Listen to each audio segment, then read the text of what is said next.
தமிழ்நாடு அணி டெல்லி அணின்னு சொல்றாங்க. ஒரு சொல்லிட்டு இருக்காரு, கிரிக்கெட்ல கூட தமிழ்நாட்டு அணியை டெல்லி அணி தோற்கடிச்சு கிடையாது, அணிதான்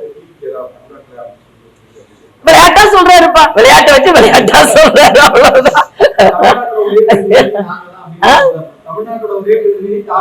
அது கரெக்ட்.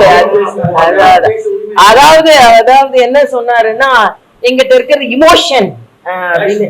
அவர் எலெக்ஷன் இல்ல இமோஷன் சொன்னாரு.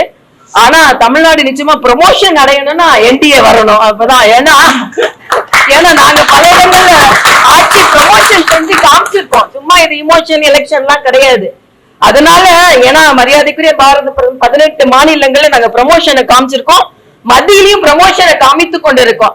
ஆக தமிழ்நாடு ப்ரமோஷன் ஆகணும்னா என்டிஏ ஆட்சிக்கு வரணும். இந்த இமோஷன் கமோஷன் எலெக்ஷன் அதெல்லாம் இப்போ பேச்சுக்கு ஆகாது. அதனால எனக்கு ஆக்கப்பூர்வமா பேசுவோம்.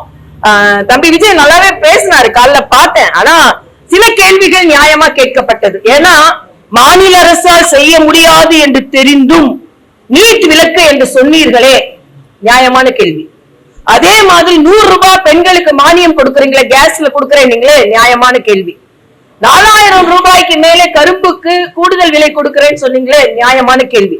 ஆக இந்த நியாயமான கேள்வியை மட்டும் தமிழக மக்கள் எடுத்துக்கொண்டு இந்த டெல்லி அணி சென்னை அணின்னு விளையாட்டா சொல்றோம், விளையாட்டா விட்டுருங்க அப்படின்றது எனது கருத்து.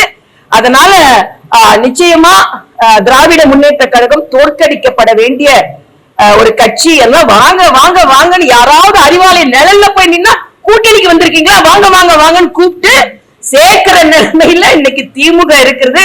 பதற்றத்தோடு இருக்கிறார்கள்.